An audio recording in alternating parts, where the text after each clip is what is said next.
कि इस गांव के बच्चे बच्चे अच्छे हैं माशाल्लाह, बड़ी इज्जत मिली। और मैं दुआ करता हूँ कि अल्लाह यहाँ के सारे वॉलंटियर्स, सारे इमरान, इस गांव के तमाम अफराद और सिलसिला कलीमिया के चाहने वाले तमाम मुसलमानों को अल्लाह जन्नतुल फिरदौस में आला मकाम अता फरमाए। मेरे पास वक्त काफ़ी कम है, बहुत सारी गुफ्तगू आपने समाअत की हुजूर के ताल्लुक से। मैं सिर्फ इतना बता दूं, मैं अपने मौजू की तरफ जल्द जाना चाहूँगा। हुजूर शेख तरीक़त पीर साहब क़िबला पीर भी हैं, आलिम भी हैं।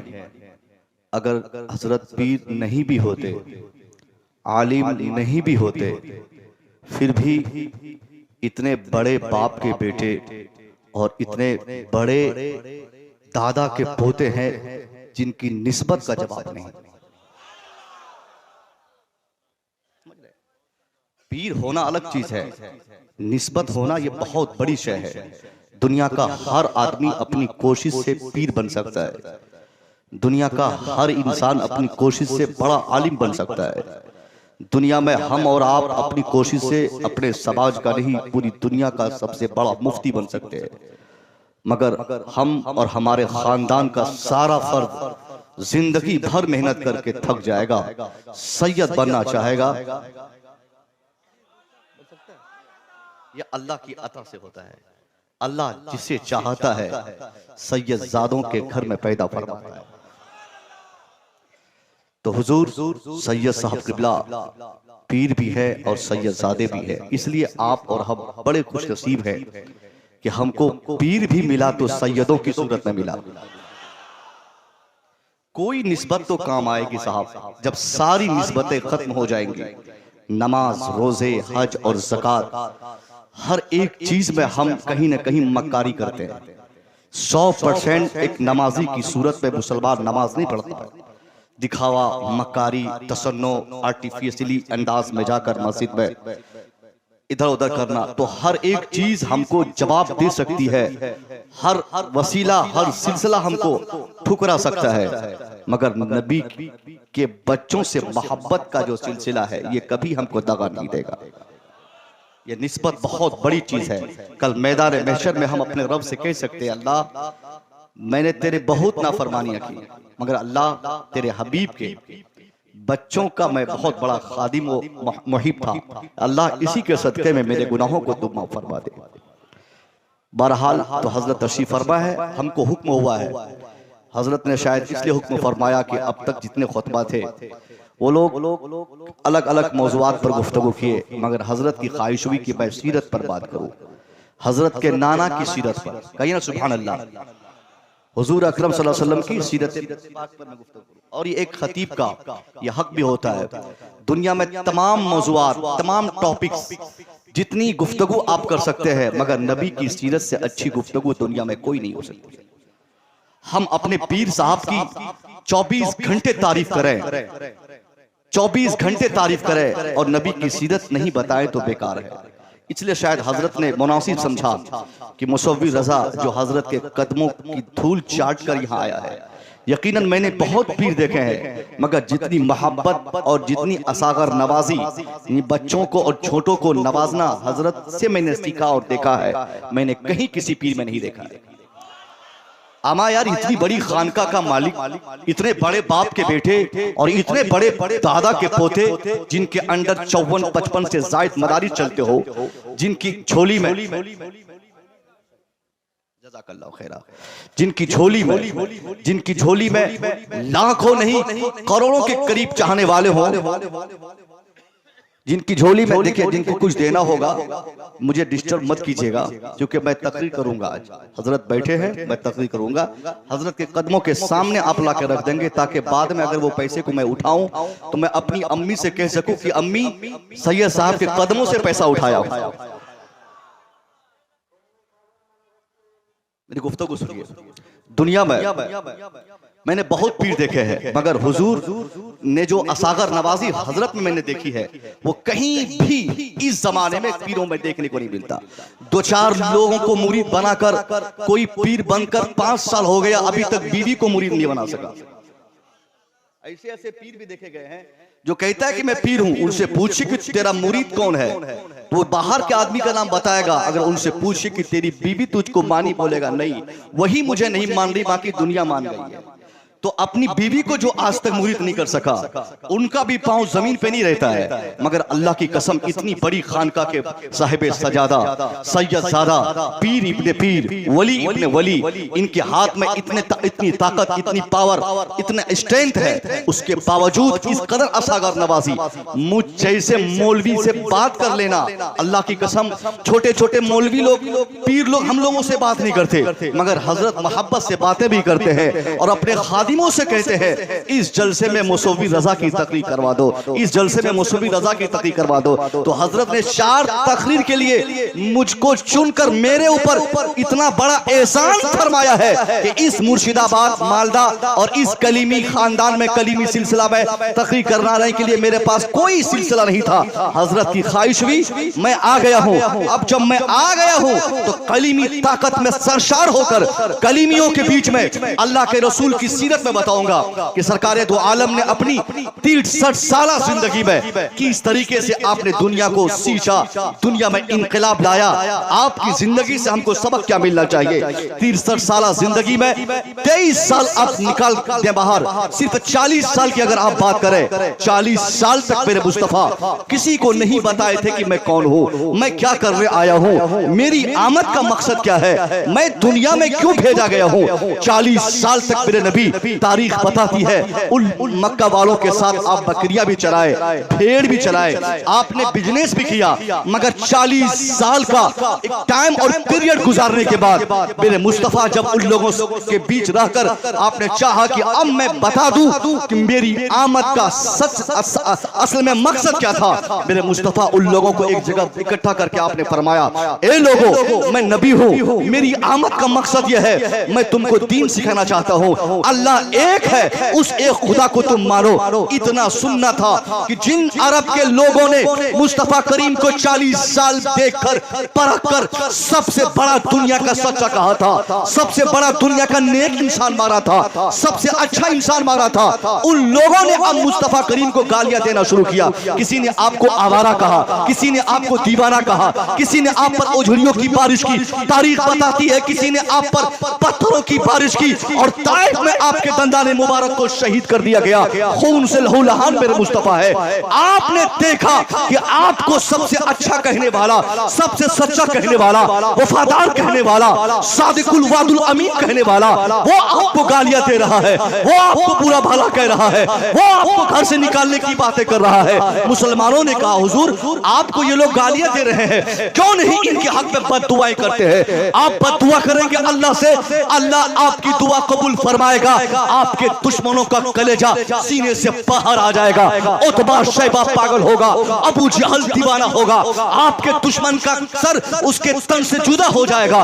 मेरे मुस्तफा समझ गए, आपने फरमाया, हाँ हाँ मैं देख रहा हूँ, ये लोग मुझे गालियां दे रहे हैं, ये लोग मेरी तहरीक को रोकना चाहते हैं, ये लोग मेरे कलमे की तबलीग को रोकना चाहते हैं, ये लोग कलमे को फैलने से रोकना चाहते हैं, ये लोग नमाज के दुश्मन है, ये लोग कुरान के दुश्मन है, ये लोग कलमे के दुश्मन है, ये लोग मेरे इस्लाम के दुश्मन है। मगर मेरे मुस्तफा ने कहा, नहीं नहीं, मैं इनके लिए बद्दुआएं नहीं करूंगा, मैं अगर चाहूं तो ये दुश्मन सभा हो जाए, मैं चाहूं तो इनका वजूद धरती से मिट जाए, मैं चाहूं तो इनका खात्मा हो जाए दुनिया से, मगर मैं ये नहीं चाहूंगा कि इनका वजूद धरती से मिटे।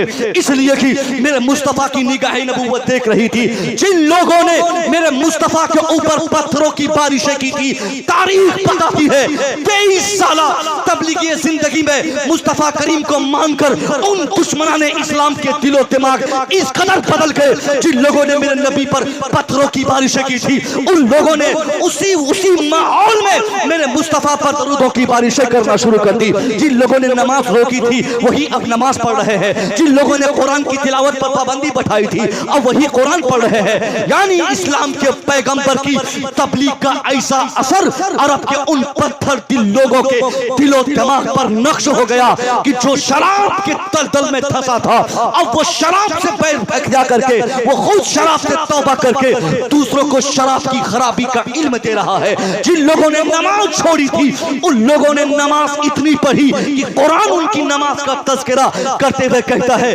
तराहुम रुकअन सुजदा यब्तगूना फज़लन मिनल्लाहि व रिज़वाना, यानी सुबह शाम नमाज पढ़ना, कुरान पढ़ना, नबी की बात मानना, नबी की से मोहब्बत करना। अब ऐसी दीवानगी उन लोगों में आ गई, मेरे मुस्तफा के सब दीवाने हो गए। तारीख बताती है जिन लोगों ने मेरे नबी की गर्दन उड़ाने की कसमें खाई थी, मुस्तफा का कलिमा पढ़ के आप पर ईमान लाने के बाद उन लोगों ने उसी मुस्तफा जाने रहमत के नाम पर अपनी गर्दनें कटाने को तैयार था। वही लोग मेरे नबी के दीवाने थे। ये है मुस्तफा की सीरत का असर। मेरे नबी ने अपने को दिखाया, मेरे नबी ने अपना चेहरा दिखाया, मेरे नबी ने अपने लाए हुए मिशन को जाहिर फरमाया। अब दुनिया बदलना शुरू हो गई। तारीख ये बता रही है 23 साल में अरब की सरजमीन पर मेरे मुस्तफा ने जिस इस्लाम को आपने फैलाना शुरू किया था, उसी इस्लाम की बरकत हिंदुस्तान में, उसी इस्लाम की बरकत चीन में, उसी इस्लाम की बरकत जापान में, वही इस्लाम चला गया जर्मन में, वही इस्लाम पहुंच गया अमेरिका में। गर्च उस वक्त अमेरिका नाम के एतबार से उसका वजूद नहीं था, यानी मजहब इस्लाम पूरी दुनिया के लिए एक जरूरत का सामान बन चुका था। इस्लाम के पैगंबर की तबलीग का यह असर शुरू हुआ। आज मैं कहना चाहूंगा उस 1400 साल पहले की तारीख थी, जिस तारीख में हम पढ़ते हैं कि बेटियों को गाड़ना, माओ को गाड़ना, माओ से दुश्मनी करना, औकास के मेले में ले जाकर माओ को बेच देना, बहनों के हुकूक खा लेना, यह आज से 1400 साल पहले गैर इस्लामिक माहौल का सिस्टम था। 1400 साल पहले बेटियां गाड़ी जाती थी, बहनें बेची जाती थी, माओ को जलील समझा जाता था, बेवाओं की इज्जत नहीं थी। मगर आज मैं पूछना चाहूंगा, आज इस मोदी के जमाने में, आज ये योगी के जमाने में, आज ये अंग्रेजों के जमाने में, अमेरिका की तरक्की की बात करने वाले जमाने में, हर आदमी जानता है, हर नेता की जबान पर वही बेटी पढ़ाओ बेटी बचाओ, हर नेता बोलता है बेटी पढ़ाओ बेटी बचाओ। मैं पूछना चाहूंगा, ए मोदी जी, बेटी तो आपके पास है नहीं, फिर भी बेटी पढ़ाने की बात आप कर रहे हैं। ए मोदी जी, बीवी तो आपके पास है नहीं, क्योंकि आपने शादी की थी 35 साल के बाद, आपको याद आया कि कभी आपने शादी की थी। वो तो मेहरबानी थी उस क्या बोलते बड़ोदरा के डीएम साहब की, कि जब शपथ ग्रहण समारोह में आप पहुंचे थे, उस डीएम साहब ने पूछा कि मोदी जी आपने शादी की है? मोदी ने इनकार किया, फिर सर खुजलाया, फिर रूम से बाहर गया, फिर अंदर आया, फिर बाहर गया, फिर अंदर आया। वो समझ गया कि ये डीएम मानने वाला नहीं, इसलिए इकरारनामे पे दस्तखत करते हुए बोला, हाँ आज से 25-30 साल पहले जशोदा बहन से मैंने शादी की थी। ए मोदी जी, जब आपकी बीवी आपके पास नहीं, आपके पास आपकी माँ नहीं, आपके पास आपकी बेटी नहीं, फिर किस बेटी को पढ़ाने की बातें कर रहे हैं? किस बहन को पढ़ाने की बातें कर रहे हैं? किस औरतों की इज्जत की बातें कर रहे हैं? गुजरात का मोदी बोलेगा, अरे नादान हो नादान, मुझे कुर्सी चाहिए, मुझे हुकूमत चाहिए, मुझे पावर चाहिए, मुझे स्ट्रेंथ चाहिए, मुझे दौलत चाहिए, मुझे ताकत चाहिए, मुझे सपोर्ट चाहिए, मुझे वोट चाहिए। तो इस्लाम के पैगंबर से सपोर्ट लेना पड़ेगा, इस्लाम के पैगंबर की बात लानी पड़ेगी। इस्लाम के पैगंबर ने जिन बेटियों को बचाने का पैगाम देकर पूरी दुनिया में मजहब इस्लाम का प्रचार किया था, मैं भी चाहता हूं उसी नारे का सहारा लिया जाए, उसी स्लोगन को अपनी तकरीर से, अपने भाषण से दुनिया के सामने पेश किया जाए, ताकि दुनिया मुझे नोटिस करे और दुनिया एक तरफ होकर मुझे सपोर्ट करके मुझे पीएम बना दे। यह है जमाना। आज दुनिया का हर इंसान बेटियों की मोहब्बत की बातें कर रहा है, हर आदमी बोलता है बेटियां पढ़नी चाहिए, बेटियां बचनी चाहिए। मगर इस पुरफितर माहौल में मैं कहना चाहूंगा, हर आदमी जानता है 1500 साल पहले की कहानी। 1500 साल पहले अगर बेटियां गाड़ी जाती थी, तो क्या आज इस जमाने में बेटियां नहीं गाड़ी जाती? क्या इस माहौल में बेटियों को नहीं गाड़ते? पहले बेटियों को गाड़ने वाला उनका बाप होता था, आज बेटियों को गाड़ने वाला उनके ससुराल वाले होते हैं। पहले उनके भाई गाड़ा करते थे, आज उनका शोहर गाड़ता है। उस दौरे जाहिलियत का माहौल था, और ये इस्लाम के दौर में बेटियां गाड़ी जा रही हैं, बेटियां मारी जा रही हैं। हर बेटी वाला बाप जिस दिन बेटी की पैदाइश होती है, उसी दिन से वो अपना आंसू बहा के बोलता है, कहां से बेटी की शादी का जुगाड़ लगाऊंगा, कहां से जमाने के तकाजे के एतबार से बेटी के लिए पल्सर का गाड़ी और 2-4-5 लाख रुपए का इंतजाम होगा। ये ऐसा माहौल है, नाम के हम कलीमी हैं, हैं, नाम के हम रस्मी हैं, नाम के हम कादरी हैं, नाम के हम नक्शबंदी है। कसम खुदा की ऐ कलीमी भाइयों, सच्चाई के साथ आपकी जमात का एक अदना सा खादिम हजरत की दुआओं की बरकतों से ये सच्ची बात आपके सीने पे चढ़ के बोलना चाहेगा।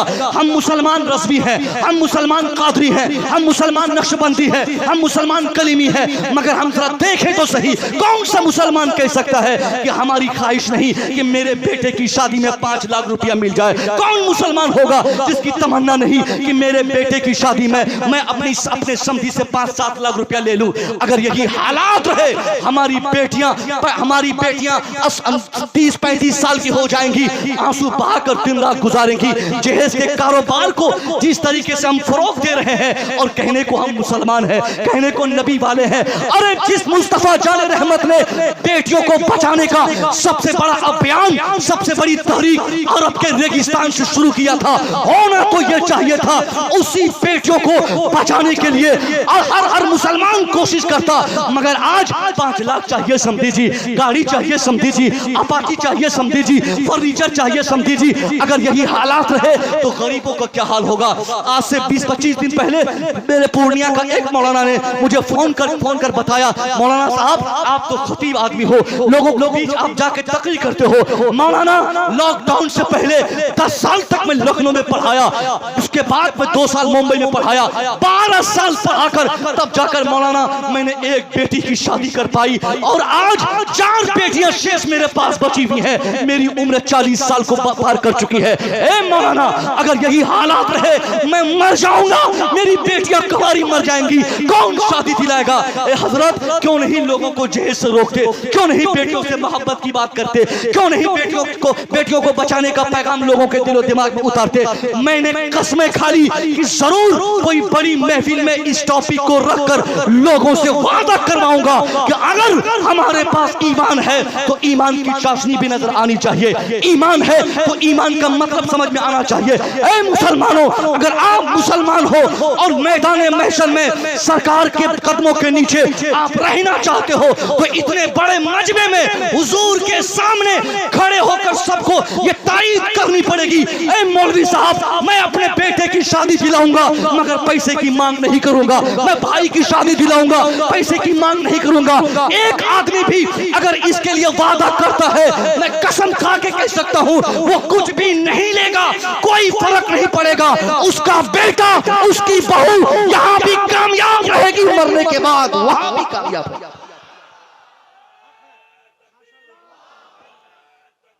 हमारी बेटियां बचनी चाहिए साहब। मेरे मुस्तफा की सीरत यही है। मेरे मुस्तफा ने सैयदा फातिमा को बचाने का जो पैगाम आपने अपने किरदार से दिया था, ऐसे जमाने में, जिस जमाने में दूर दूर तक बेटियों की इज्जत नहीं थी, इसलिए तो हिंदुस्तान की वो Annie Besant, doctor Annie Besant हजरत का ताल्लुक जिस खानका से है, वो खानका उत्तर प्रदेश में है और उत्तर प्रदेश में ही एक शहर है बनारस। बनारस में एक यूनिवर्सिटी है, हिंदू यूनिवर्सिटी। उस यूनिवर्सिटी की स्थापना में एक नाम आता है डॉक्टर एनी बेसेंट का। यहाँ भी हर पढ़ा लिखा लड़का जानता होगा एनी बेसेंट क्या है। हिंदुस्तान में कांग्रेस लीडर रहने वाली, लेडी लीडर रहने वाली डॉक्टर एनी बेसेंट बहुत पढ़ी लिखी, फिजिक्स और केमिस्ट्री पर काफी पकड़ थी। उनकी कई किताबें हमारे कॉलेजों में और यूनिवर्सिटीज में आज चल रही है। उनकी लिखी हुई किताबें, उनका कॉन्सेप्ट, उनकी थ्योरी और उनका तजर्बा आज हम लोग पढ़ते हैं। इतनी बड़ी तजर्बाकार खातून ने जब इस्लाम के पैगंबर की जिंदगी पढ़ा, बेसाख्ता बनारस हिंदू यूनिवर्सिटी की स्थापना में जिसने योगदान दिया था, उस डॉक्टर एनी बेसेंट का मानना है it is impossible for anyone who studies the life and character of the great prophet of Arabia, who knows how he taught and how he lived to feel anything but the reverence for that mighty Arabian prophet, one of the greatest messenger and supreme. Yet I myself, when I read them, a new way of admiration, a new sense of reverence for that mighty Arabian prophet. यानी आज हम मुसलमानों का बच्चा बोलता है, मुझे नहीं मालूम मेरे मुस्तफा क्या थे, मैं सिर्फ इतना जानता हूं कि आप कलेमा लाए थे। मगर गैर मुस्लिम खातून जब इस्लाम के पैगंबर की जीवनी का अध्ययन करती है, वो कह उठती है it is impossible for anyone. ये हर व्यक्ति के लिए बहुत मुश्किल काम है। किस व्यक्ति के लिए? Who studies the life and character of the great prophet of नबविया, जो अरब के उस महान पैगंबर की जिंदगी को पढ़ा हो, उसके लिए मुश्किल काम है कि वो अपने दिल में अरब के उस महान पैगंबर की इज्जत के सिवा कुछ और महसूस कर सके। यानी एनी बेसेंट का मानना है जो आदमी पैगंबर की जिंदगी पढ़ेगा, पैगंबर के बायोग्राफी का स्टडी करेगा, वो अपने दिल में अगर से हिंदू होगा, वो अपने दिल में उस महान पैगंबर की इज्जत के अलावा कभी कोई और चीज महसूस नहीं करेगा। फिर वो कहती है yet I my self when ever, वो कहती खुद मैं जब जब आई रीड देम, जब जब उनको पढ़ा करती हूँ, a new way of admiration, a new sense of reverence for that mighty organ prophet. वो कहते हैं खुद मैं काफिला होकर जब जब उस पैगंबर की जीवनी को पढ़ती हूँ, मेरे दिल में उस पैगंबर की जिंदगी पढ़ने के बाद हर बार इज्जत के नए नए दरवाजे खुलते रहते हैं। अरे कौन है सुभान अल्लाह। ये हमारे गुलफाम भाई पढ़ रहे थे तो एक साहब इधर से कम 20 बार आए, 20 मरतबा, मैं तो शायद गिना नहीं लेकिन समथिंग मोहब्बत थी, मैं मना नहीं करूंगा, ये हमारे मेहमान है।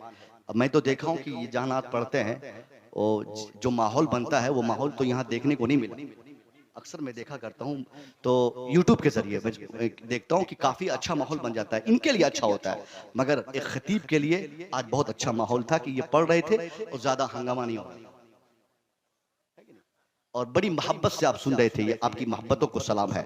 हुजूर की सीरत अगर आपको सुननी है तो सीरत का एक हिस्सा ये भी है, मेरे सरकार ने बीवियों से मोहब्बत का, बेटियों से मोहब्बत का जो तरीका बताया था, आज मुस्तफ़ा की सीरत पर मुसलमानों में से किसी किसी का अमल है। हर हफ्ते 5-7 फोन हम लोग के पास आते, हजरत मुफ्ती साहब मैंने शादी दिलाई, अपनी बेटी की जमीन बेचा, शादी दिलाई और शादी दिलाने के 6 महीने नहीं हुए मेरी बेटी को तलाक दे दिया, तलाक दे दी गई और मेरी बेटी को भगा दिया गया। ए मौलाना साहब कैसे क्या करूं? अब उस आदमी से पूछा जाए, बोलता है कि इसकी बेटी खाना सही से नहीं पकाती, इसकी बेटी कपड़ा साफ नहीं करती, इसकी बेटी ये करती वो करती, चोर की बेटी, डकैत की बेटी, डोम की बेटी, डोमनिया की बेटी, फकीरवा की बेटी। यानी एक ससुर और शौहर को जो मन में होता है अपनी बीवी को कह देता है और अपनी बीवी को गुलाम से भी बदतर उसके साथ व्यवहार करता है। मैं पूछना चाहूंगा यही मुस्तफा की सीरत है क्या? मेरे मुस्तफा एक तो नहीं 11 बीवियों के शौहर का नाम मोहम्मद अरबी सल्लल्लाहु अलैहि वसल्लम है। तारीख लिखने वालों में कोई एक आदमी बता दे कि मेरे नबी ने अपनी बीवियों में से किसी एक बीवी का हक छीना हो या किसी एक को कभी तकलीफ दी हो। अगर कभी कोई बात हो जाती तो मेरे मुस्तफा माफी मांगते। याद रखो मुसलमानों, सिर्फ माओ से मोहब्बत करना ये इस्लाम नहीं है। किसने कह दिया आपको कि माओ के कदमों के नीचे अल्लाह की पूरी जन्नत है?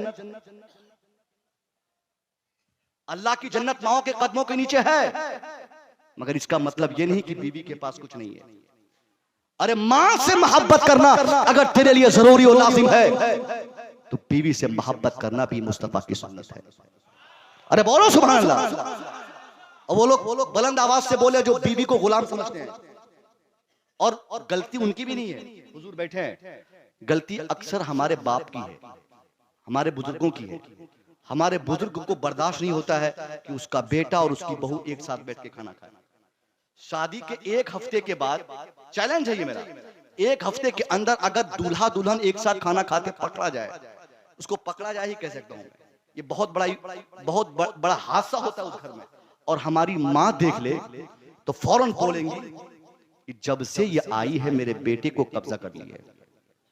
बोलो बोलो बोलो बोलो, मौत मार दिया है। किसी मौलवी से कोई ताबीज लिखवा लिया है, मौलवी साहब को बदनाम कर देगा। अरे भाई साहब, बीवी अगर हमारी है, हम अपनी बीवी के हैं और दोनों एक साथ खाना खा लिए तो चिढ़ किस बात की? क्यों चिढ़ते हो आप? मुस्तफा करीम ने सीरत से बताया है। आप सैयदा आयशा को देख रहे हैं कि वो पानी पी रही है, आपने फरमाया ए आयशा पानी पी रही है? आयशा कहती हैं हाँ हुजूर पानी है। कहा थोड़ा पानी मेरे लिए छोड़ देना। अब मेरे मुस्तफा ने क्या फरमाया? लाओ गिलास पकड़ा, आपने अपने गिलास को होंठों के करीब ले जाके आपने छोड़ दिया। फिर चारों तरफ आप देखने लगे।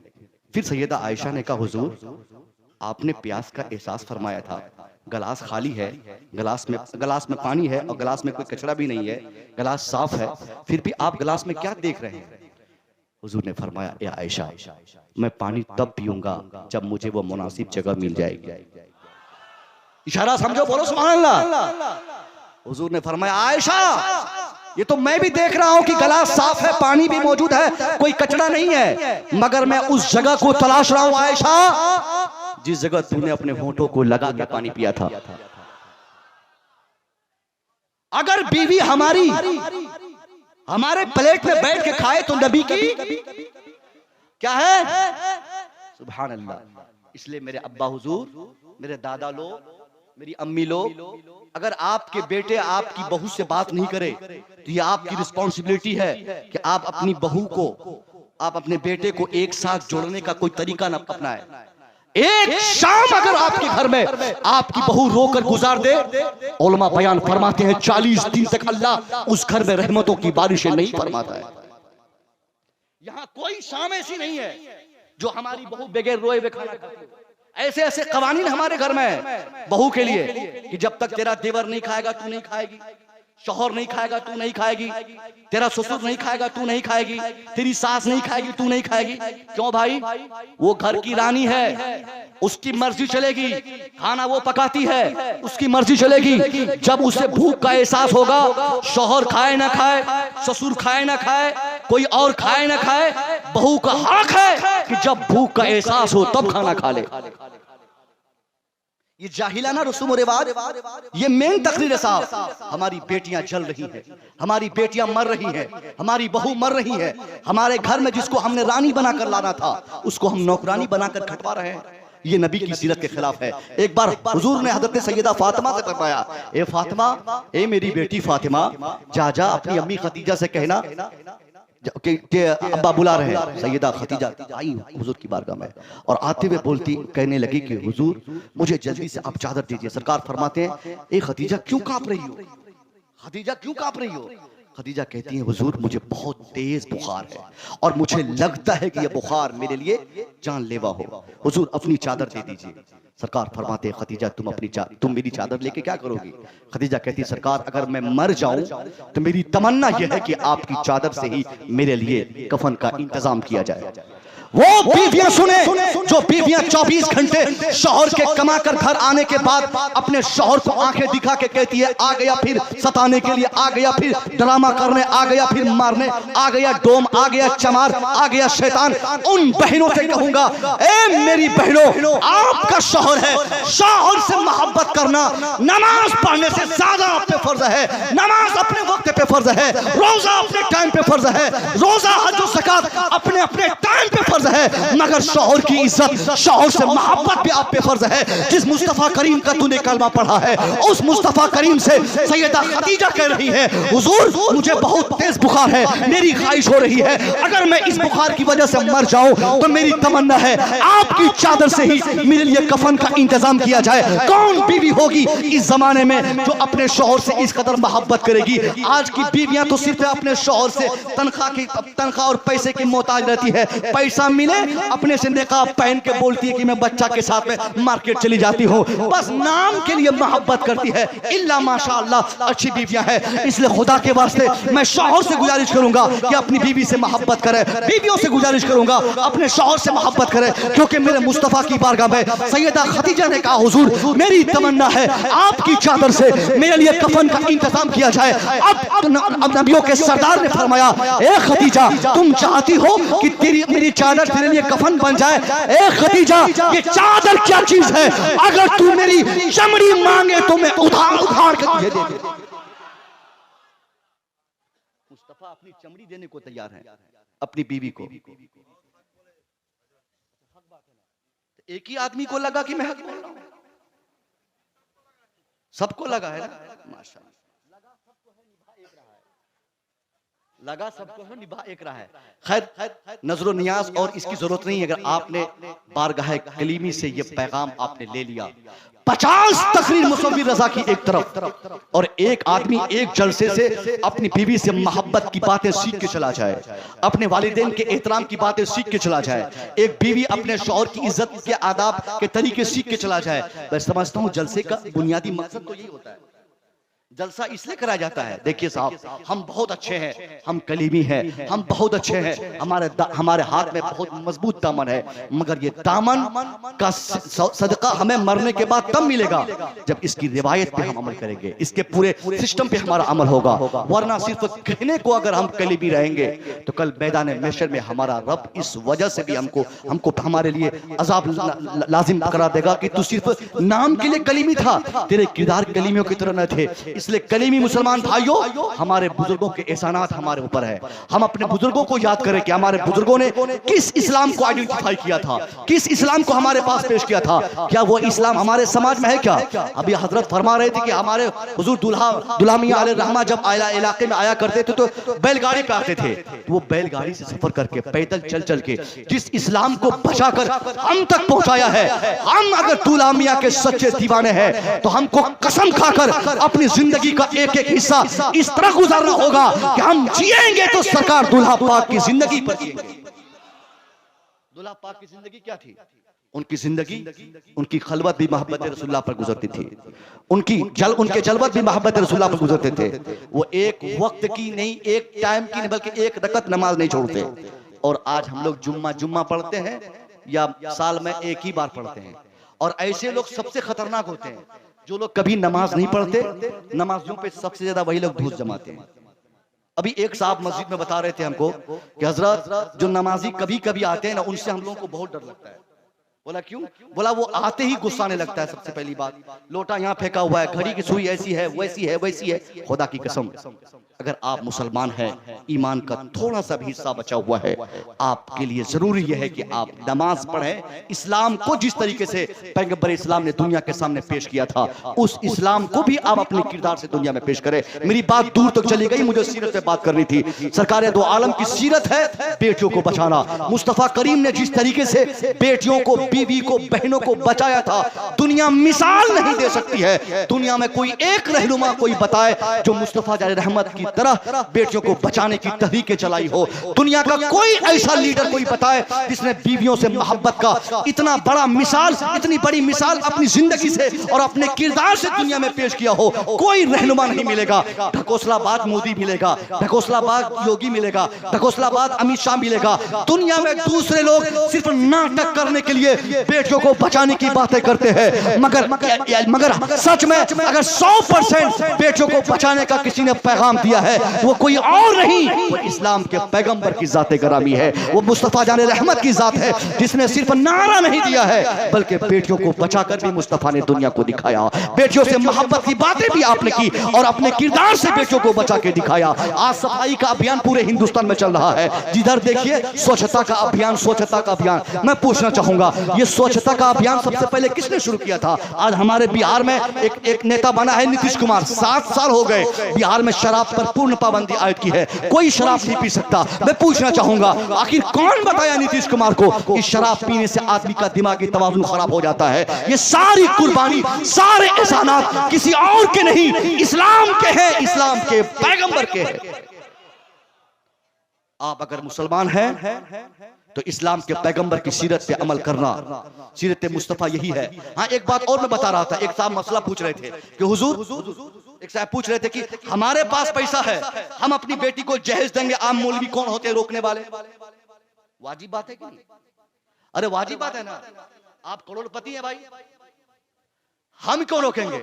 आप चाहे जहेज में जहाज दे दें, आप चाहे 5 लाख नहीं 5 करोड़ दे दें, आप चाहे 80,000 का फर्नीचर नहीं 50 लाख का फर्नीचर दे दें, हम मौलवियों को क्यों टेंशन भाई? आपके फर्नीचर से दो जितना देना हो, लेकिन नुमाइश जो होता है ना समाज में, देना है 5 तारीख को, 3 तारीख को दरवाजे पे गाड़ी आएगी, देना है 7 तारीख को, 1 तारीख को फर्नीचर दरवाजे पे लगी है। हर आने जाने वालों की निगाहों में बसा हुआ है, सब देख रहे हैं ये फर्नीचर है, ये गाड़ी है, ये पैसा है। उसका प्रचार ये भी बना है, क्योंकि अगर हम प्रचार करते हैं, जाहिर है जिस गांव में हमारा घर है, जिस गांव से हम राब्ता करते हैं, जिस गांव से हमारा ताल्लुक है, उसमें सारे लोग आपके तरफ मास्टर साहब नहीं है, सारे लोग सर्विस होल्डर नहीं है, सारे लोग प्रधान नहीं है, सारे लोग मुखिया नहीं है। उसमें से चंद गरीब भी है, चंद ऐसे भी है, लड़कियां हैं जिनके सर पे बाप का साया उठ चुका है। अब वो बच्चियां जब 80,000 का फर्नीचर देखकर तेरे घर से जाएंगी, जब गरीब बच्चियां तेरे दरवाजे से 5 लाख की कार देख के जाएगी, जब गरीब बच्चियां तेरे दरवाजे से महंगे सामान देख के जाएंगी, वो दिल में ये तमन्ना करेगी, काश मेरा बाप भी जिंदा होता, या जिसका बाप जिंदा हो वो कहेगी काश मेरा बाप भी इनके तरफ प्रधान होता, इनके तरफ मुखिया होता, इनके तरफ सर्विस होल्डर होता, इनके तरफ नेता होता, इनके तरफ पैसे वाला होता, तो मेरा बाप भी मेरी शादी में इसी तरह फर्नीचर का इंतजाम किया होता, इसी तरह सामान दिया होता। एक गरीब बच्ची अगर तेरे दरवाजे से दिल तोड़कर चली जाए और उसका बाप वो सामान न दे, वो अपनी शादी में वो लड़की रो दे, अपनी शादी में अल्लाह से गुजारिश कर दे, ए अल्लाह तूने पड़ोस की बेटी की तरह मुझे क्यों नहीं बनाया, उसका बाप तो प्रधान था, उसका बाप तो सर्विस होल्डर था, उसका बाप तो पैसे वाला था, उसका बाप तो दौलत वाला था, ए अल्लाह अगर मुझे गरीब घर में पैदा ही किया तो बेटी बनाकर क्यों पैदा किया। एक गरीब बच्ची अगर अपने घर से अल्लाह के सामने ये गुजारिश पेश कर देगी तो तेरे घर की सारी दौलत बेकार, तेरी सारी मेहनत बेकार। इसलिए इस्लाम कहता है दिल तोड़ने से बचाओ, किसी का दिल में दर्द हो ऐसा काम न करो, ऐसी बात न बोलो, ऐसा किरदार पेश न करो, ये मजहब इस्लाम है। एक शख्स अभी इस्लाम लाया था, उससे किसी ने पूछा कि जनाबे वाला इस्लाम के पैगंबर की वो कौन सी बात तुझे पसंद हो गई जिसकी बुनियाद पर तुम कलमा पढ़ गए। उसने कहा इस्लाम के पैगंबर की जिंदगी अभी तो मैं पढ़ना ही शुरू किया था कि मुझे पता चला कि एक दिन इस्लाम के पैगंबर मस्जिद नबवी में आराम फरमा है। एक ऐसे सहाबी दौड़ के गए जिनका बेटा गुम हो चुका था। वो सहाबी कहने लगे हुजूर सुबह से हो गई, सुबह से शाम हो गई, मैं अपने बेटे को मदीने की चारों गलियों में खोज डाला मगर मेरा बेटा पता न चल रहा है कहां चला गया। हुजूर मेरे लिए दुआ फरमा दीजिए कि मेरा बेटा मिल जाए। सरकारे दो आलम अभी उस सहाबी रसूल के लिए, उनके बेटे के मिलने के लिए दुआ के लिए हाथ उठाना ही चाह रहे थे कि इतने में क्या हुआ, दूसरे सहाबी कहते हैं सरकार अभी मैंने इसके बेटे को सामने वाले गार्डन में खेलते हुए देखा है, सामने वाले बागीचे में टहलते देखा है। अब क्या था, वो सहाबी जिनको अपने बेटे की तलाश थी, जो दुआ की दरखास्त लेकर नबी की बारगाह में मस्जिद नबवी में हाजिर हुए थे, वो फौरन उल्टे पांव भागे अपने बेटे को पकड़ने के लिए। वो जा ही रहे थे कि मुस्तफा जान रहमत ने दूसरे सहाबी को कहा पकड़ के लाओ उनको, बुला के लाओ उनको, क्यों इतनी जल्दी दौड़ के भाग रहा है। एक सहाबी दौड़ के कहा कि हुजूर बुला रहे हैं। अब वो फिर वापस सहाबी लौट के आए नबी की बारगाह में, कहा हुजूर आपने मुझे बुलाया? कहा हाँ मैंने बुलाया। कहा क्यों बुलाया हुजूर आपने? कहा क्यों इतनी तेज दौड़ के जा रहे हो? कहा सरकार मेरा बेटा सुबह से गुम हो चुका है, घर में मेरी बीवी रो रही है, यहाँ मैं परेशान हूँ। जब मैं सुन लिया हूँ कि मेरा बेटा सामने गार्डन में खेल रहा है, वही बेटे को देखने जा रहा हूँ, बेटे को लेने जा रहा हूँ। मुस्तफा का जवाब सुन के ईमान ताजा होगा। मुस्तफा फरमाते हैं हाँ बेटा तेरा है, जाओ लेने, तुझे कौन रोकता है। मगर याद रखना जब तुम बेटे को देखोगे अपने बेटे को बेटा मत कहना,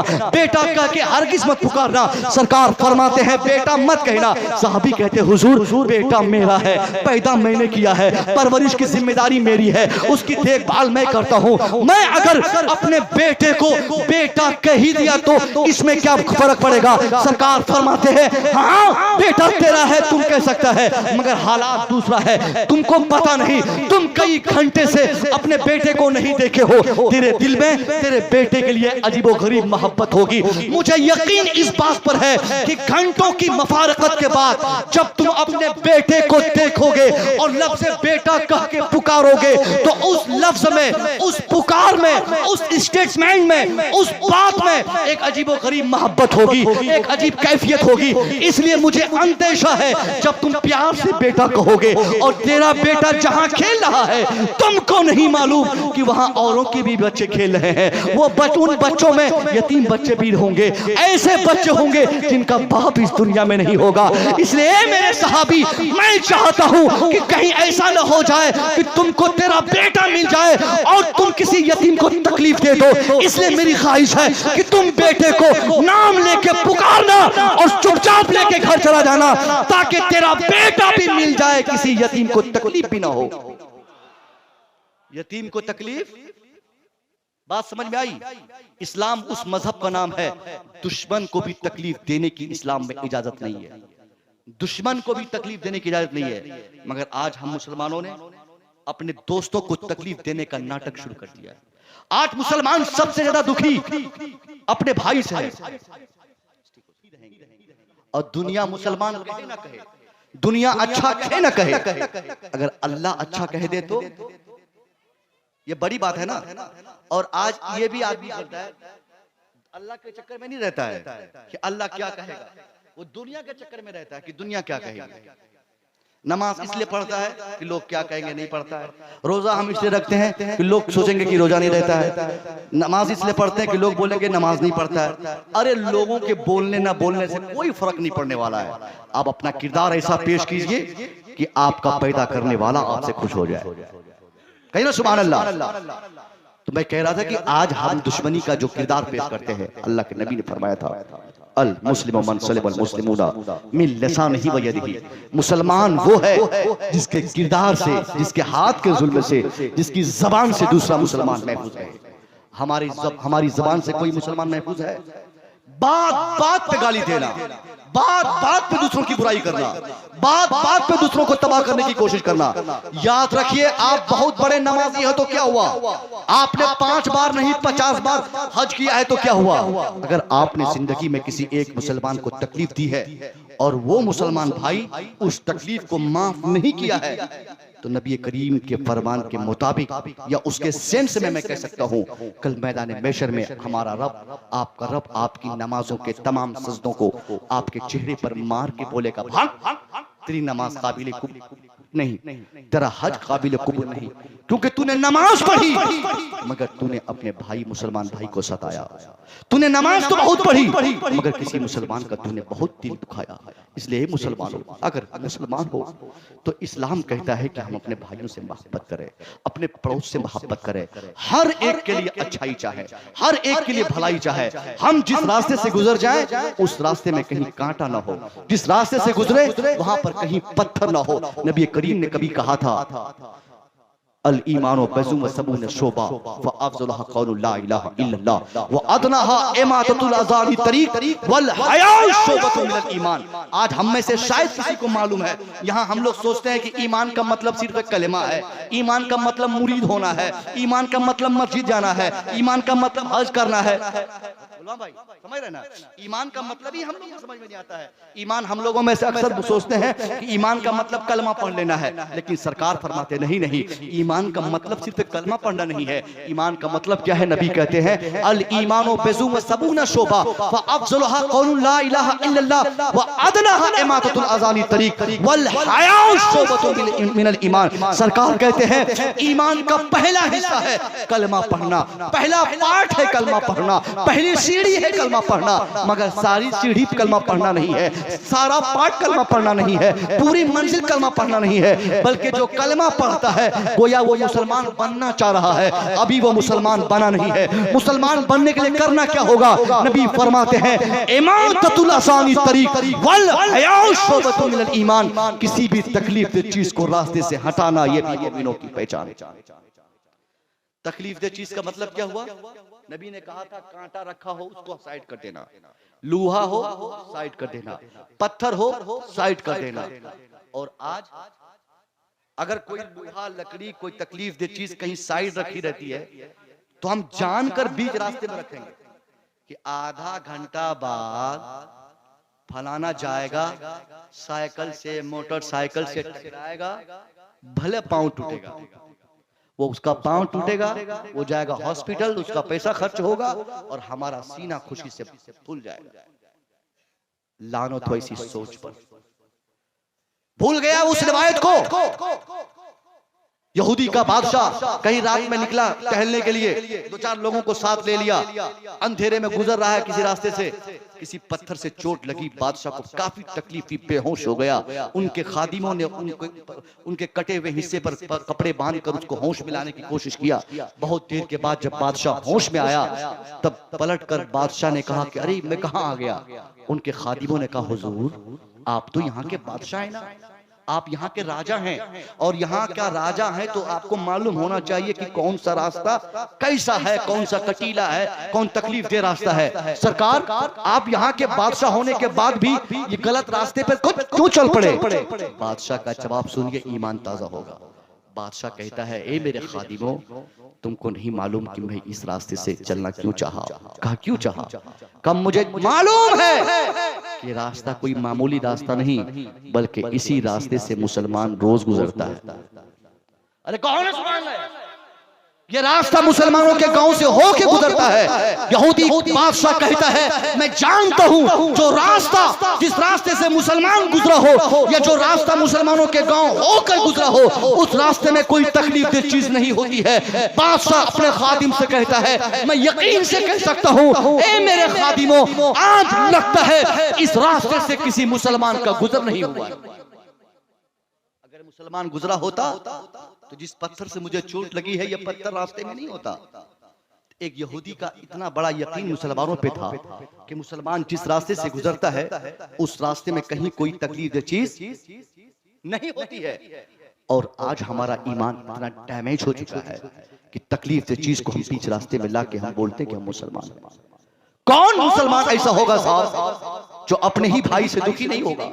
एक भाई को सर्विस लग जाए तो दूसरे भाई की बीवी बोलती है, बट आप तो बहुत नाकारा है, फलाना कितनी तरक्की किया है, कोई जुगाड़ लगाइए ना वो परेशान हो जाए, कोई जुगाड़ लगाइए ना कि वो हमेशा दिक्कत में रहे। सबसे ज्यादा हमको तकलीफ अपने भाई से है। जिसका समाज का आदमी शख्स उससे खुश नहीं है तो वो आदमी कैसे तरक्की करेगा? और ये इतना डैमेज हमने बना दिया है माहौल। गैरों की दुकान से सामान खरीदेगा, गैरों की दुकान से सामान खरीदेगा और उसका ईमानी भाई अगर बगल में दुकान किया हुआ है और 1 रुपया सामान का अगर बढ़ा के रखा है तो उसके यहाँ सामान नहीं लेगा। वो बोलेगा नहीं, हम तो सिटी मॉल से सामान खरीदेंगे, हम तो वी मार्ट जाएंगे, हम तो सिटी मॉल जाएंगे, वहां पे 5 रुपया सस्ता मिलेगा। और नतीजा क्या निकलता है साहब? साइकिल लेकर, बाइक लेकर, कार लेकर आदमी गाँव छोड़ के बाहर जाता है सामान खरीदने, 10 रुपया महंगा देकर लाता है, मगर उसके घर के बगल में उसका भाई वही सामान बेच रहा है, मगर उसको ये तौफीक नहीं कि अपने ईमानी भाई से सामान खरीदे। ये भी ईमान है साहब। मैं पूछता हूं, आपके गांव में अगर छोटे छोटे व्यापारी हैं, दुकानदार हैं, सब्जी की दुकान करने वाले हैं, अगर चावल बेचते हैं तो किसके भरोसे पर? आपको देखकर उसने दुकान खोला है। अपने पड़ोस का सहारा सहारे की जरूरत थी इसलिए उसने दुकान गांव में खोली है। और अगर आपने अपने पड़ोस होने का हक नहीं निभाया और उसने अपने रब से शिकायत कर दी, ए अल्लाह, तेरे हबीब ने कहा था कि बिजनेस करो, मैंने तजारत की है और तजारत कर रहा हूं, मेरा भाई मेरी दुकान से खरीदो फरोख्त नहीं करता है। अगर एक भी शख्स आपके मोहल्ले का अल्लाह से ये दुआ कर दे कि अल्लाह ये क्यों ऐसा कर रहा है, आप जान जाइए कि अगर किसी गरीब और बिजनेसमैन या किसी मजदूर या किसी मेहनत और जफाकश इंसान की दुआ रह जाएगी और बद्दुआ रह जाएगी तो दोनों अल्लाह को कबूल हो जाएगी। इसलिए खुदा के वास्ते बड़ी बड़ी दुकान तुम बच्चों जाते हो जींस और टी शर्ट खरीदने के लिए, कभी वक्त हो ना तो अपने आयरन में भी तलाश करो कि टी शर्ट और पैंट की दुकान यहाँ पे है कि नहीं। सब्जियां खरीदने के लिए और वी-मार्ट जाते हो आप अपने अपने घर के जोड़े लेने के लिए, अगर आपके गांव में मिले ना तो कभी कभी गांव में लिया करो। ये भी मजहब इस्लाम का पैगाम है, ये भी इस्लाम सिखाता है। आज ये जमाना गाड़ी को का है, 4 व्हीलर का है, और ये गाड़ी क्या आई है अभी, वो बैटरी वाली, क्या बोलते हो आप लोग? टोटो। अरे बाप रे, टोटो गाड़ी आई है। अब टोटो के जमाने में वो रिक्शा वाला जो पांव से चला करता था, आज भी है कि नहीं है? अरे है कि नहीं है? बिल्कुल है। कलकत्ता में तो हाथ वाला क्या, अभी गर्दन वाला आदमी घूम रहा है, ये गर्दन से खींचने वाली रिक्शा लेके घूमता है, मगर दिन भर उसी चौराहे पर वो खड़ा रहता है, कोई उसको इस्तेमाल तक नहीं करता है। आदमी की ख्वाहिश है कि कौन ये पैडल वाला रिक्शा पे जाएगा, कहीं 5 रुपया देंगे टोटो वाले को, उस चौक को उतार देगा।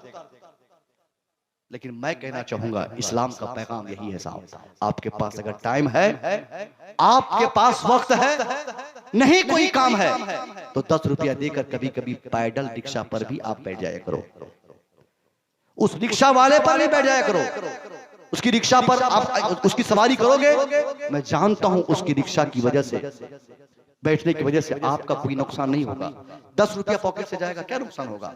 मगर वो अगर खाली हाथ चला जाए, शाम तक उसी चौराहे पर, आपके घर के बगल में जो मार्केट है, चौराहा है, उसी चौराहे पर शाम तक अगर वो रहा और शाम को वापस बगैर कमाए चला गया, तो याद रखो उस पूरे मार्केट में आने जाने वाले तमाम सवारी करने वाले को उसकी सजा अल्लाह जरूर देगा।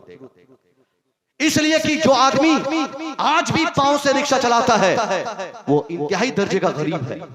उसको मकान नहीं बनाना है मालदा में, मुर्शिदाबाद और जंगीपुर में जमीन नहीं लेनी है। अरे वो तो जब घर से रिक्शा लेके चला था, छोटे छोटे बच्चों को वो कहा होगा, बच्चा मैं रिक्शा लेके जा रहा हूँ, शाम को तेरे लिए रोटी का इंतजाम कर दूंगा। मुमकिन है वो अपनी बीवी से कहा होगा, मेरी बीवी तेरे लिए दवाई का इंतजाम मैं शाम में करूंगा। इसलिए कभी कभी फालतू की सवारी किया करो, फालतू में भी कोई चीज खरीद लिया करो। आपका नुकसान हो ना हो, मगर आपके 10 रुपये में आपके गांव समाज के किसी और का फायदा छुपा है। यही इस्लाम के पैगंबर की सीरत का हिस्सा है। इस्लाम कहता है तुम तब तक कामयाब नहीं हो जब तक तेरी जिंदगी से तेरे पड़ोस में रहने वाला दूसरा मुसलमान तुमसे खुश नहीं है, दूसरे मुसलमान को फायदा नहीं। अपना काम तो साहब कुत्ता बिल्ली भी चला लेता है। कुत्ता सुबह उठता है, शाम तक कहीं ना कहीं वो अपनी खुराक तलाश कर लेता है, अपनी जरूरत पूरी कर लेता है। मगर इंसान का काम है, इंसान जिएगा सिर्फ अपने लिए, तो दूसरे गरीबों का क्या होगा। इसलिए हम कामयाब तरीन इंसान तब है, कामयाब तब है जब हमारी जिंदगी से हमारे पड़ोस में किसी दूसरे का फायदा हो जाए, हमसे हमारे पड़ोस का फायदा हो जाए। अल्लाह ने हमारे बाजू को मजबूत किया है, इस बाजू में गरीबों की और कमजोरों के हुकूक को भी अल्लाह ने रखा है। हम तब तक कामयाब नहीं जब तक हमारी वजह से हमारा दूसरा भाई कामयाब ना हो जाए। इंशाअल्लाह मैं दुआ करूंगा मौला तबारक व तआला हमको आपको सरकार मसूद मिल्लत, सरकार मसूद मिल्लत की आमद की बरकत से, मसूद मिल्लत की आमद की बरकत से अल्लाह हम सबको ईमान समझने की तौफीक अता फरमाए। देखिए मैं एक रज़वी हूं, बहुत इंपॉर्टेंट 2 मिनट। खानका को चाहना, पीर को चाहना इंतहाई दर्जे के ईमान की पहचान है, इसमें कोई शक नहीं है। जो आदमी अपने पीर से जितना जुड़ा रहता है, आज इस पुरफेतन माहौल में उस आदमी को उस मजहब के लिए उतना मजबूत, अपने मजहब के लिए उतना मजबूत माना जाता है, क्योंकि पीर तरीकत के होते हैं और तरीकत वाले अल्लाह और उसके रसूल से मिलाते हैं। तो जिसका ताल्लुक पीर से नहीं, गोया उसका ताल्लुक उसके नबी से नहीं, ये माना जाता है। लेकिन मैं कहना चाहूंगा पीर से ताल्लुकात का क्या मतलब होता है। यही ना कि आए 2-4 हजार रुपया खर्च कर दें, नारे लगा दें, यही ताल्लुकात है। नहीं साहब, ये ताल्लुकात नहीं है। ताल्लुकात का मतलब ये होता है कि सरकार मसूद मिल्लत के नाम पर अब अपने गांव समाज में कॉलेजेस बनाइए, उनके नाम पे आप यूनिवर्सिटी बनाइए, उनके नाम पे तालीमी इदारे खोलिए। मैं जानता हूं मुर्शिदाबाद में ऐसे ऐसे मुरीद हजरत के हैं जो चाहे तो एक रात में 10-10 हजार बच्चों के पढ़ने का इंतजाम कर दे। आज मुसलमानों की बच्चियां गैर मुस्लिमों के कॉलेजेस में पढ़ रही है कि नहीं पढ़ रही? अरे बोलो ना कैसे? आपकी बेटी और आपकी बहन क्या गैर मुस्लिमों के कॉलेज में नहीं पढ़ती है? पढ़ती है कि नहीं पढ़ती है? आज से 4 दिन पहले, 5 दिन पहले, ये गुलफाम भाई जानते होंगे, एक मौलवी साहब की बीवी कॉलेज में पढ़ने की वजह से नहीं बल्कि एग्जाम देने गई थी, एक लड़के से मोहब्बत हो गई झारखंड में, और बीवी भाग गई। आज हमारी बेटियों पर जो अत्याचार हो रहा है ना, उसके जिम्मेदार भी हम ही लोग हैं। क्यों नहीं हम अपनी बेटियों के लिए तालीमी इदारे अलग से खोलते हैं जहां हमारी बेटियां इस्लामिक माहौल में रह के तालीम हासिल कर सके। आज हमारी बेटियों से निकाब छीने जा रहे हैं, हमारी बेटियों से पर्दे छीने जा रहे हैं, हमारी बेटियों को बेनकाब किया जा रहा है, और हम हैं सिर्फ अपनी खानका के बारे में बोलते हैं। अरे हमारी खानका का नाम तब रोशन होगा जब हम उस खानका के लिए काम करेंगे। अल्लाह ने ताकत दिया है तो मैं दावे से कह सकता हूं, अगर आपके पास पैसे हैं, ताकत है, पीर साहब की दुआएं लीजिए और आप कलीमी हाई स्कूल बना दीजिए, कलीमी इंटर कॉलेज बना दीजिए, कलीमी यूनिवर्सिटी बना दीजिए, जहां पर आप भी कलीमी होंगे। आपके बाल बच्चे अगर मैट्रिक का एग्जाम दें, मैट्रिक पढ़े, इंटर पढ़े, बीए पढ़े, तो काफिरों के यहां नहीं, किसी कलीमी के दरवाजे। ये असल खिदमत होगी। अगर हुजूर पीर साहब क़िबला होते ना, तो इस बात को मैं किसी और रंग में बोलता, क्योंकि हिंदुस्तान का मैं शायद वो ऐसा खतीब हूं जो आज तक सच बोलने के हवाले से बदनाम हूं।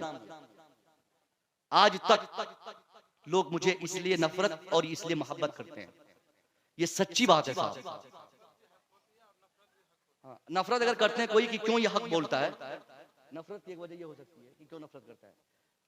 हम रज़वी है ना, मैंने बरेली शरीफ में ये बात कहा था, बरेली शरीफ से कहा था कि हम आपका दामन पकड़े हुजूर सरकार। तौसीफ़े मिल्लत के सामने भी मैंने कई बार ये जुमला कहा है कि कब तक हम रज़वी रज़वी चिल्लाएंगे, हम तो रज़वी रहेंगे मगर मेरी बेटी मुर्तद हो जाएगी। हम आपके दीवाने होंगे मगर मेरी बेटी किसी और के साथ शादी कर लेगी। हुजूर हम सच्चे दीवाने आपके तब होंगे जिस तरह आपने मेरे अकीदे और ईमान की हिफाजत के लिए अपनी खानका की दीवार मजबूत की है।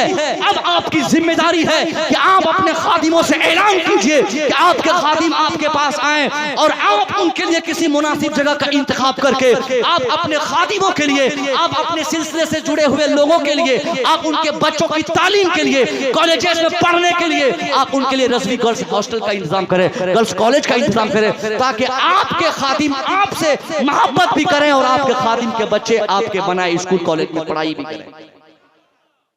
ये असल दीन है। और दीन का मतलब सिर्फ मदरसा बनाना नहीं है, ये भी सुन लीजिए। मदरसा पूरा दीन मदरसा में नहीं है।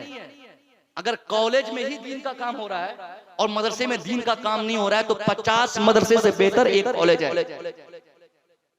बोलो सुभान अल्लाह।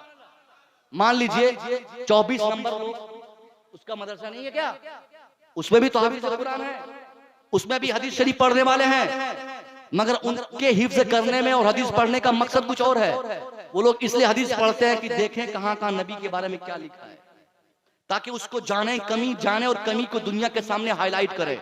तो इस गलत इरादे से मदरसे में कुरान पढ़ना, हदीस पढ़ना उसके लिए हराम। बोले ना सुभान अल्लाह। और अगर इस इरादे से कोई कॉलेज में पढ़ता है कि मैं कॉलेज में पढ़ूंगा, मैथ पढ़ूंगा, साइंस पढ़ूंगा, अंग्रेजी पढ़ूंगा, फिजिक्स पढ़ूंगा, बायोलॉजी पढ़ूंगा, और बायोलॉजी और साइंस और टेक्नोलॉजी की मदद से अल्लाह ताला की बेपनाह कुदरतें जो छुपी हुई है उन तमाम कुदरतों और ताकतों को दुनिया के सामने हाईलाइट करेंगे, तो इस इरादे से मदरसे में पढ़ना, कॉलेज में पढ़ना उसके लिए 22 से अजर हो जाता है, 22 से सवाब हो जाता है। होता है कि नहीं होता है? इसलिए मेरे दोस्तों मदरसे भी बने, हाफिज कुरान भी बने, और हमारे शेष बचे हुए लोग कॉलेज और यूनिवर्सिटी में अगर पढ़ते हैं तो हमारी कोशिश हो कि हमारी खानका से जुड़े जो कॉलेजेस हों, जो यूनिवर्सिटीज़ हों, वहाँ पर हमारे बच्चे और बच्चे तालीम हासिल करें। इंशाअल्लाह तब हम 100% कामयाब होंगे। मैं दुआ करूँगा मौला तबारक व तआला हमारी आपकी सबकी इस हाज़िरी को अल्लाह कबूल फरमाए, सरकार की आमद की बरकतों से हम सबको माला माल फरमाए, और सिलसिला चिश्त से जो हम जुड़े हुए हैं उसकी सही बरकतें अल्लाह हम सबको हासिल करने की तौफीक मरहमत फरमाए। अस्तगफिरुल्लाह रब्बी मिन कुल्ली ज़ंबि व अतूबु इलैह। अस्सलामु अलैकुम।